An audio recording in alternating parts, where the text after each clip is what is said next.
Hello students, welcome back to JK smart classes. आज हम part third transistor के multiple question जो है मोस्ट इम्पोर्टेंट उसको डिस्कस करेंगे। तो देखते हैं the relation between beta and alpha is. तो मोस्ट इम्पोर्टेंट है ये क्वेश्चन। तो क्या है बीटा इज ऑलवेज, आपको पता होना चाहिए, इज ग्रेटर देन अल्फा। तो बीटा ऑलवेज ग्रेटर देन होता है। तो ये फॉर्मूला ये तो लग ही नहीं सकता क्योंकि यहाँ पर कम हो सकता है, यहाँ भी नहीं लग सकता और ये कुछ बन सकता है। पर ये बीटे का फॉर्मूला क्या होता है, अल्फा ओवर 1 माइनस अल्फा। तो 1 माइनस ही आएगा। तो ये हमारा करेक्ट आंसर होता है, ये रिलेशनशिप है इसमें।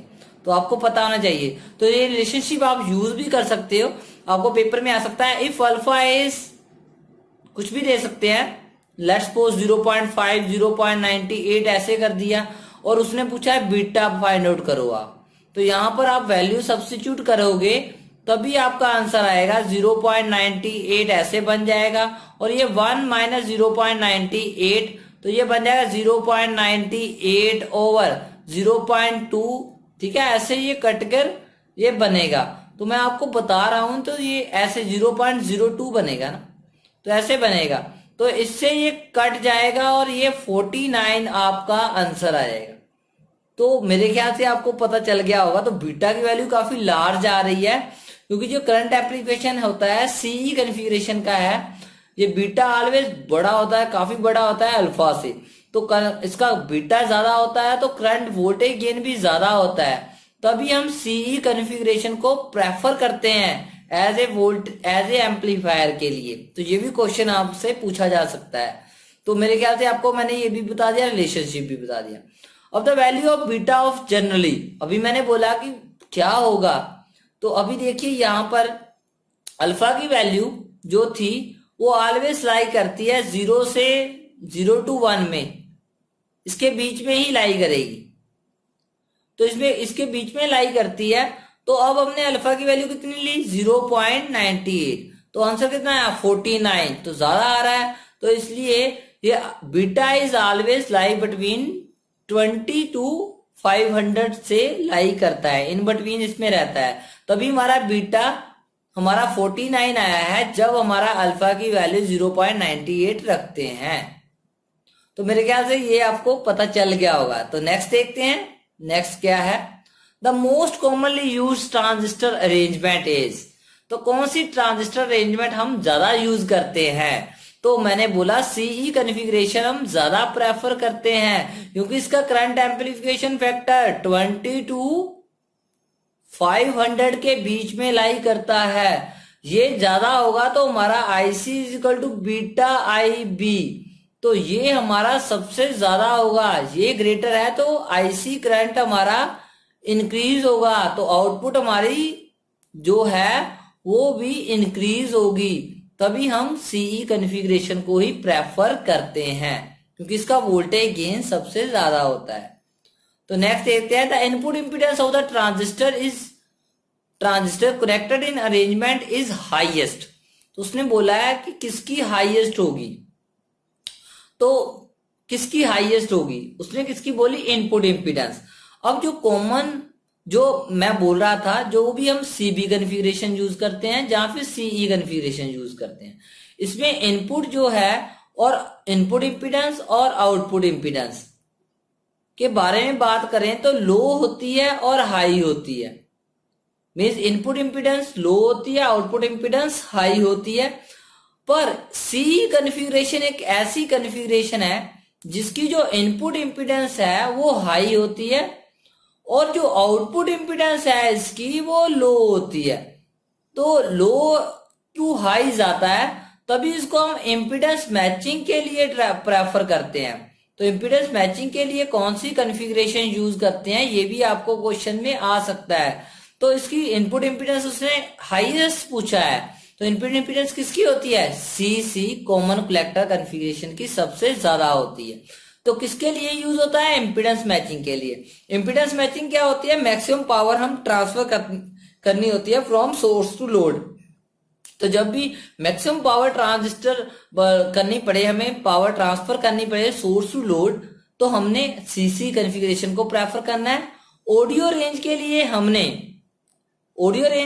हमने ऑडियो फ्रीक्वेंसी के सिग्नल को एम्पलीफाई करने हमने सीई कॉन्फ़िगरेशन प्रेफर करनी है, क्योंकि इसका वोल्टेज गेन ज्यादा होता है। जो हमारी हाई फ्रीक्वेंसी है वो हमारी इसके लिए यूज करेंगे। तो मेरे ख्याल से आपको पता चल गया होगा। तो नेक्स्ट देखते हैं, the output impedance of the transistor is highest. तो हाईएस्ट किसमें होगी? तो अभी मैंने बोला था कि जो सीबी कॉन्फ़िगरेशन है और सीई कॉन्फ़िगरेशन है, तो सीबी कॉन्फ़िगरेशन की आउटपुट इंपीडेंस सबसे ज्यादा होती है। जो सीबी कॉन्फ़िगरेशन है उसमें इनपुट और वेरी लो है और आउटपुट हमारी इंपीडेंस वेरी हाईएस्ट इसकी इंपीडेंस होती है। तो सीबी कॉन्फ़िगरेशन हमारे ये आंसर आपका आ जाएगा। The phase difference between input and output in common base signal. अब कॉमन के बेस जो भी कॉन्फ़िगरेशन होगी उसमें जो हम सिग्नल देंगे वही सिग्नल ऐसे एम्पलीफाई होके आता है। तो इसमें कोई डिफरेंस है नहीं, तो 0 डिग्री फेज शिफ्ट होता है सेम सिग्नल। तो यही बात हम सीई कॉन्फ़िगरेशन में भी पूछ सकता है एग्जामिनर कि हम सिग्नल क्या देते हैं, ये वाला।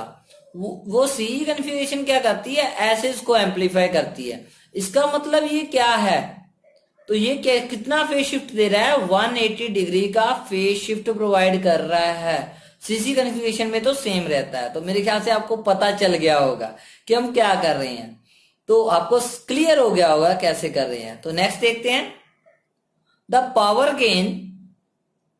Gain of the transistor connected in dash arrangement. तो पावर गेन के बारे में उसने बोला है कि किसका ज्यादा होगा। अभी मैंने बोला था कि मैक्सिमम पावर ट्रांसफर किसमें यूज करते हैं हम, तो हम सीसी कॉन्फ़िगरेशन ही प्रेफर करते हैं। पर इसने वो तो मैक्सिमम पावर ट्रांसफर के लिए थी, अब उसने बोला पावर गेन के बारे में पता करो। तो पावर गेन में जो सीई कॉन्फ़िगरेशन है उसका बीटा हाई होता है। बीटा हाई होने से हमारा वोल्टेज गेन है वो ज्यादा होगा।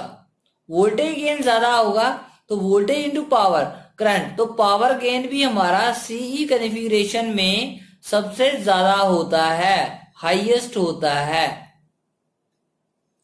तो हमारा कॉमन एमिटर कॉन्फ़िगरेशन ही आंसर आएगा। तो नेक्स्ट देख लेते हैं,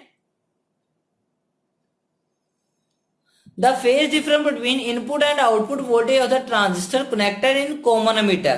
तो अभी मैंने प्रीवियस में ही बताया है कि जब भी हम कॉमन एमिटर कॉन्फ़िगरेशन यूज करेंगे, ये हमारा लो सिग्नल है, इसको 180 डिग्री का फेज शिफ्ट वो देगा ही देगा। तो 180 डिग्री फेज शिफ्ट ही आंसर आएगा। तो 0 डिग्री मैंने क्या बोला था, जब हम सीबी कॉन्फ़िगरेशन यूज करेंगे, जहां सीसी कॉन्फ़िगरेशन यूज करेंगे, तब हमारा 0 डिग्री फेज शिफ्ट ही आएगा। तो मेरे ख्याल से आपको पता चल रहा है कि मैं क्या क्या आपको स्मार्ट वे से करवा रहा हूं। तो नेक्स्ट देख लेते हैं,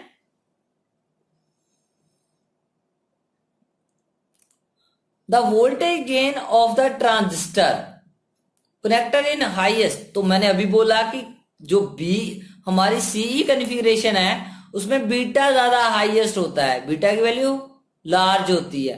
तो बीटा की वैल्यू 200 से 500 के बीच में होती है।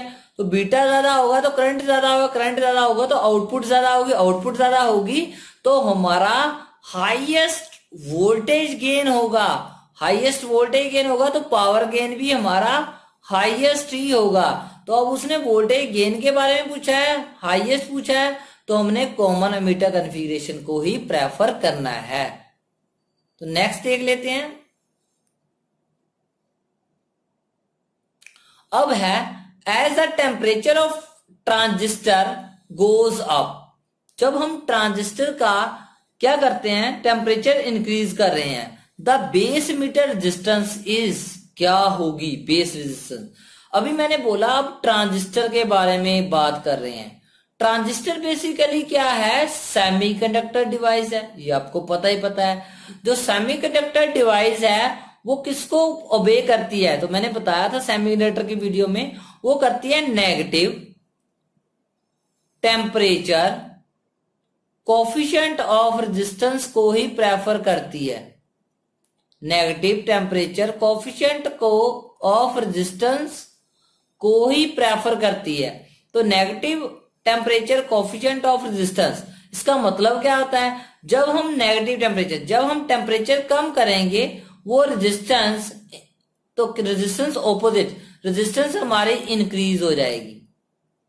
अब हम टेम्परेचर क्या कर रहे हैं, टेम्परेचर को इंक्रीज कर रहे हैं, क्योंकि हम टेम्परेचर को गोज अप लिखा है। अब हम गोज अप लिख रहे हैं, अप कर रहे हैं, तो हमारी रेजिस्टेंस क्या होगी, रेजिस्टेंस हमारी डिक्रीज हो जाएगी।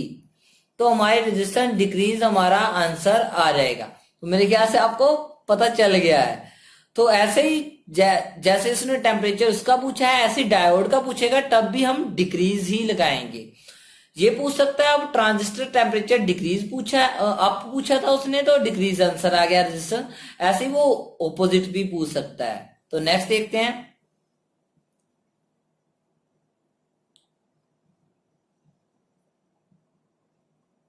The voltage gain of the transistor connected in common C configuration. अभी मैंने बोला जब हम कॉमन बी कन्फिग्रेशन यूज करते हैं उसका वोल्टेज गेन क्या होता है, बेसिकली मैं बोला था कि अल्फा, वो ऑलवेज किसमें लाई करता है, 0 to 1। ऐसे ही सीई कन्फिग्रेशन 200 से 20 से 500 तक इसका बीटा करंट जो है हमारा वोल्टेज गेन जाता है। ऐसी सी कन्फिग्रेशन है, उसका वोल्टेज गेन भी लेस देन 1 ही रहता है।